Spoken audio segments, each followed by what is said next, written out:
kalau sekarang nggak ada PNS jadi PPPK katanya. Apakah benar?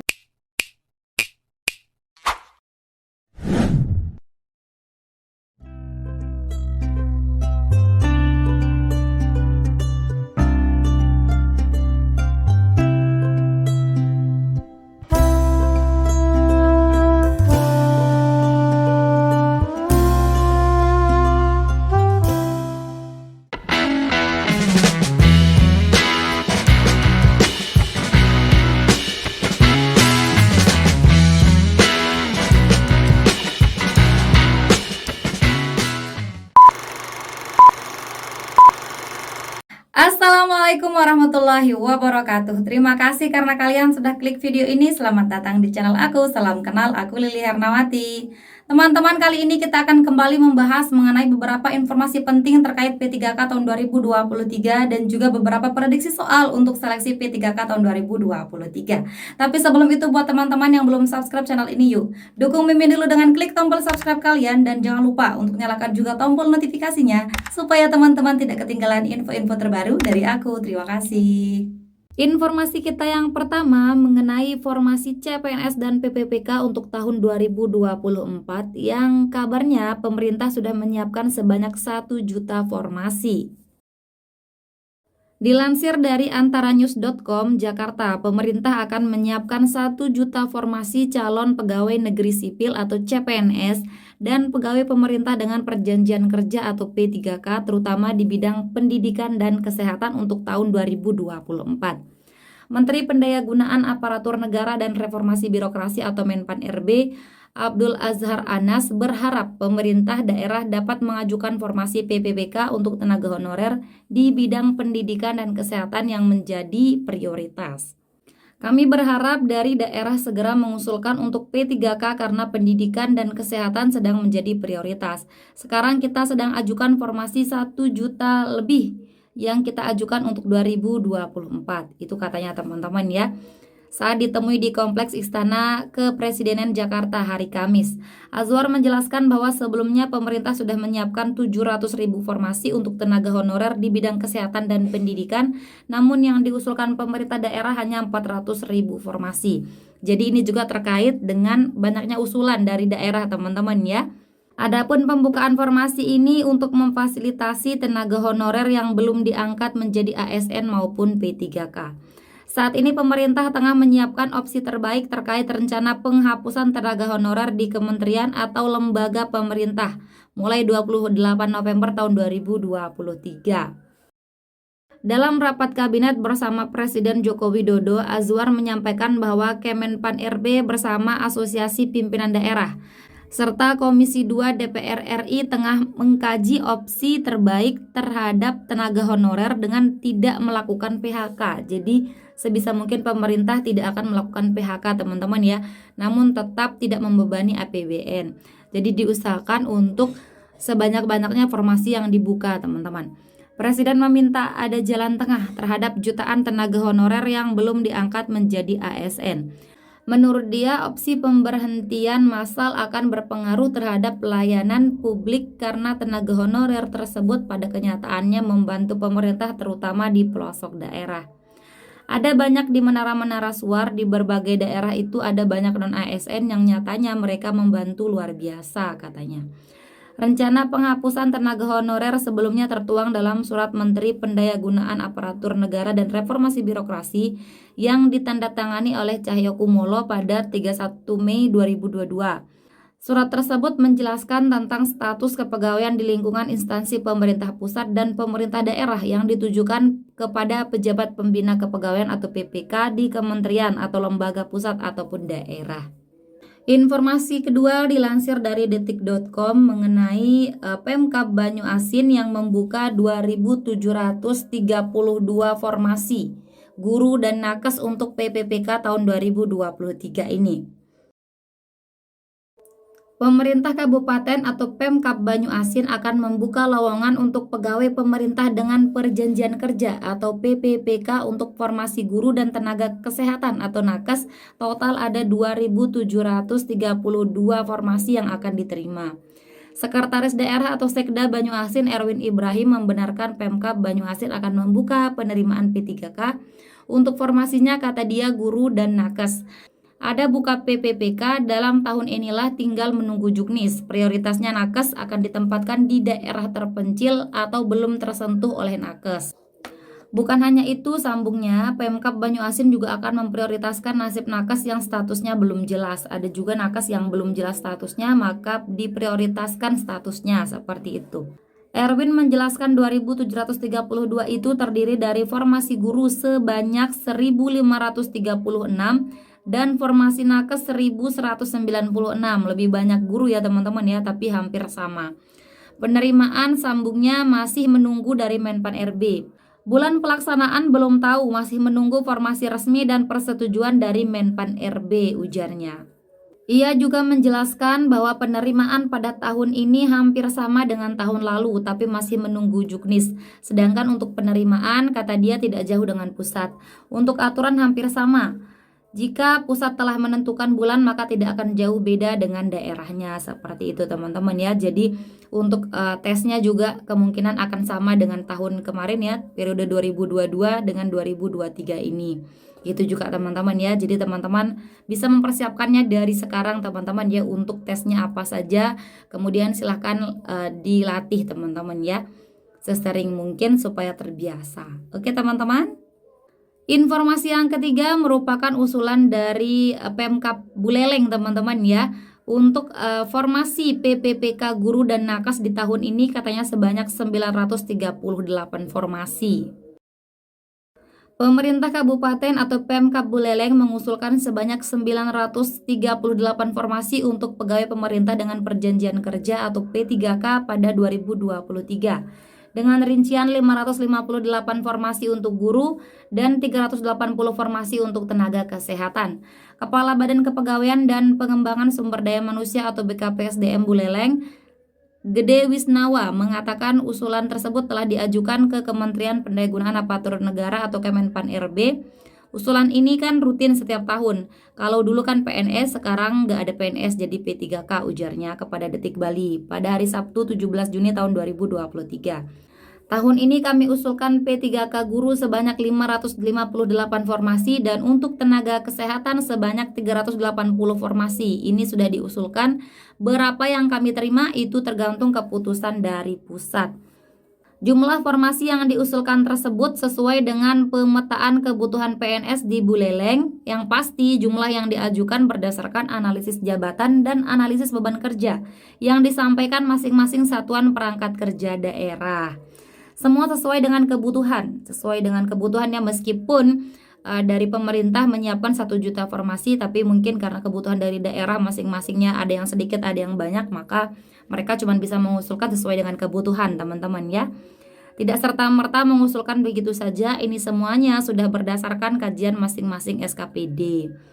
Menurut Wisnawa, formasi untuk dokter spesialis tetap diusulkan tahun ini meskipun pengalaman selama ini formasi dokter spesialis selalu sepi pelamar.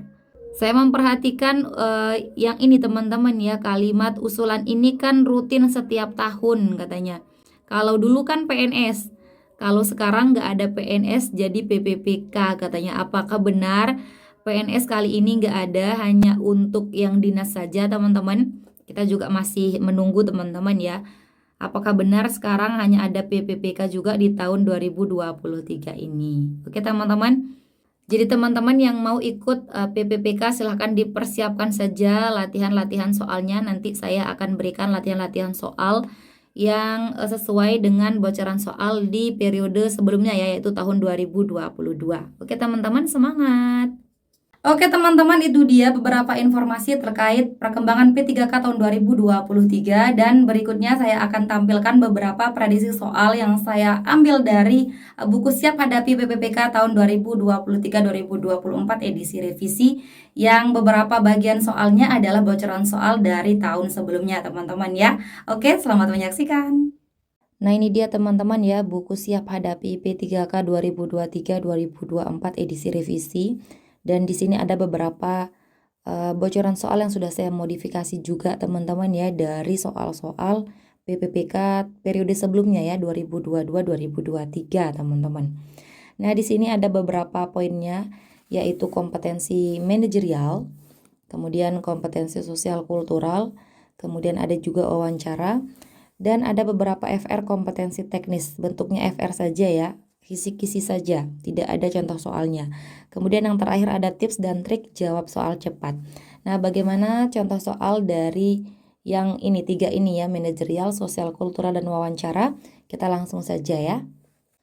Oke teman-teman ya, ini dia salah satu bocoran soal yang sudah saya modifikasi untuk kompetensi manajerial teman-teman ya. Manajerial. Nah, di sini pilihannya ada 4 saja teman-teman ya, A, B, C, dan D. Kita lihat di sini soalnya, Anda mendapatkan tawaran untuk bekerja di perusahaan cabang dengan gaji yang lebih tinggi dan job desk yang lebih banyak. Tindakan Anda bagaimana? A. Menerima tawaran tersebut. Ini baik teman-teman ya, jika ada tawaran diterima. Tawaran untuk berkembang. Berkembang, sesuatu yang baik ya, tawaran yang baik. Kemudian yang B, menimbang terlebih dahulu. Nah, ini poinnya tidak maksimal teman-teman ya, karena pikir-pikir dulu apakah diterima atau tidak. Ini belum jelas teman-teman ya, belum jelas. Jadi ini bukan jawaban yang memiliki poin yang tinggi teman-teman, kita eliminasi. Kemudian yang C, meminta pendapat pasangan. Ini juga bagaimana kalau pasangannya tidak terima. Berarti Anda akan nolak juga ya, eliminasi. Kemudian yang D, menolak tawaran tersebut sebab saya tidak mampu. Apalagi yang ini, no ya. Kalau ada kesempatan untuk berkembang, sesuatu yang baik itu harus diterima teman-teman ya. So jawabannya yang paling tepat adalah yang A, yang memiliki poin 4 teman-teman ya. Nah, untuk manajerial ini memang hanya 4 pilihannya dan poin paling tinggi itu masing-masing tentu 4, teman-teman. Tapi di sini soalnya ada 25 ya. Sedangkan kalau sosial kultural itu pilihan gandanya 5 tapi soalnya hanya 20. Seperti itu ya. Oke teman-teman, ini dia salah satu jenis bocoran soal yang sudah saya modifikasi untuk kompetensi sosial kultural teman-teman ya. Sosial kultural di tahun 2022-2023. Nah, ini sebagian besar jenis soalnya seperti ini pilihannya ya. Ada sangat setuju, setuju, kemudian ragu-ragu, tidak setuju, dan sangat tidak setuju. Nah, kalau menurut saya dan terbukti dari beberapa pengalaman teman-teman kita ya, fokus jawabannya ada di A atau di E. Pilihan yang memiliki poin paling tinggi ya teman-teman ya. Jika soalnya ini kalimatnya positif, maka teman-teman memilih yang A ya sebagai jawabannya. Kemudian jika dia negatif, maka jawabannya adalah yang E teman-teman ya. Fokus di situ saja jika jenis soalnya seperti ini. Oke, kita lihat yang ini teman-teman. Anda memiliki seorang rekan kerja yang hanya berteman dengan teman sekampungnya. Hal tersebut dilakukan sebab ia ingin menjalin hubungan baik di kantor. Bagaimana teman-teman, apakah ini kalimat yang positif atau negatif? Ini kalimat yang apa teman-teman? Teman-teman lihat, ini alasannya bagus sebenarnya ya. Sebab ia ingin menjalin hubungan baik di kantor. Tapi ini adalah kalimat yang negatif. Karena teman Anda hanya berteman dengan teman sekampungnya. Bagaimana dengan karyawan-karyawan yang lain yang bukan teman sekampungnya? Berarti dia tidak mau berteman, gitu ya. Jadi ini kalimatnya negatif, so jawabannya adalah yang paling tepat, yang E yang memiliki poin 5. Kemudian poin 4 ada di D, poin 3 ada di C, poin 2 ada di B, dan poin 1 ada di A. Seperti itu teman-teman contohnya ya. Oke teman-teman, ini dia tipe kedua untuk soal sosial kultural teman-teman ya. Nah, di sini pilihannya ada 5 tapi bukan yang seperti tadi pilihannya ya, lebih kepada seperti manajerial. Oke, kita lihat contoh soalnya. Tetangga Anda tiba-tiba jatuh sakit dan dirawat inap di rumahnya. Anda sedang merenovasi rumah dan memperkerjakan 5 orang untuk dapat menyelesaikan renovasi secepat mungkin. Tiap-tiap rumah memiliki jarak yang berdekatan. Ingat ya, jarak yang berdekatan satu sama lain. Akibatnya suara para pekerja renovasi rumah pasti akan terdengar hingga rumah tetangga. Tindakan Anda bagaimana? Ini melihat bagaimana sikap empati teman-teman ya, empati. Karena di sini meskipun Anda ingin renovasi rumah secepatnya, tapi tetangga Anda sedang sakit. Dan pastinya suara renovasi akan terdengar hingga ke rumahnya karena jarak di sini berdekatan ya, jarak rumah berdekatan. Yang A menghentikan kegiatan renovasi rumah untuk sementara. Ini baik ya, berarti orang yang sakit tidak terganggu. Yang B meminta para pekerja agar lebih pelan dalam bekerja. Ini tidak akan maksimal. Tidak maksimal ya. Kalau dia akan pelan-pelan. Sampai kapan ya? Kemudian yang C meminta keluarga tetangga untuk merawatnya di rumah sakit agar lebih aman. Ini Anda tidak berempati. Tidak empati ya. Yang ini eliminasi, yang B juga eliminasi. Tetap melakukan kegiatan seperti biasa, apalagi yang ini ya tidak ada empati sama sekali. Kemudian yang E mendoakannya agar lekas sembuh. Berdoa baik teman-teman ya, tapi tidak cukup untuk berdoa saja. Bahkan di sini sudah dijelaskan bahwa Anda sedang merenovasi rumah, jadi harus dikaitkan solusinya dengan yang ini teman-teman ya, dengan permasalahan di soal. Seperti itu. Jadi yang paling tepat di sini adalah yang A yang memiliki poin 5 teman-teman ya. Oke, kita lanjut lagi. Hai teman-teman, aku mau rekomendasikan e-book Siap Hadapi PPPK 2023-2024 edisi revisi. Buku ini berisi lebih dari 300 soal manajerial, sosial kultural, dan wawancara. Di antaranya terdapat lebih dari 170 butir bocoran soal yang sudah dimodifikasi. Tentunya soal sudah dilengkapi kunci jawaban dan pembahasan. Buku ini dilengkapi trik menjawab soal cepat dan beberapa FR kompetensi teknis. Yuk segera diorder. Terima kasih. Nah ini contoh kita yang terakhir ya. Ini salah satu bentuk dari soal wawancara teman-teman ya. Soal wawancara. Tentunya ini sudah saya modifikasi teman-teman. Kita sama-sama lihat ya. Anda sebagai ketua tim, ada anggota yang tidak tertarik dan tidak mau bekerja sama. Anda sudah menegurnya. Teguran pertama Anda tidak dihiraukan. Apa yang akan Anda lakukan? A. Berbicara dua mata secara informal terkait permasalahannya dan memberikan dukungan untuk bekerja secara kompeten. B. Menegurnya di forum di depan orang banyak saat rapat sedang berlangsung agar jera. C. Tidak menggubrisnya dan mengeluarkannya dari kelompok. Atau yang D. Memberikan peringatan atau teguran berikutnya hingga ia jera. Silakan teman-teman untuk soal yang wawancara ini teman-teman bantu saya untuk jawab soal ini di kolom komentar ya. Jawaban kalian apa yang kira-kira memiliki poin paling tinggi? Apakah A, B, C atau yang D? Dan jangan lupa sertakan juga alasannya apa teman-teman ya. Oke teman-teman, semangat belajar. Terima kasih. Selamat Hari Raya Idul Adha buat teman-teman yang sedang menjalankannya. Taqabbalallahu minna wa minkum taqabbal ya karim. Oke teman-teman, sekian dulu video kita kali ini. Terima kasih untuk partisipasi kalian dan terima kasih juga karena teman-teman sudah menonton video ini sampai akhir. Jika menurut teman-teman video ini bermanfaat, jangan lupa dukung Mimi dengan klik like, komen, subscribe, nyalain juga tombol loncengnya, dan jangan lupa untuk share video ini ke teman-teman kalian yang lain supaya manfaatnya terus berikut kalian. Oke teman-teman, terima kasih. See you next time and bye bye. Assalamualaikum warahmatullahi wabarakatuh.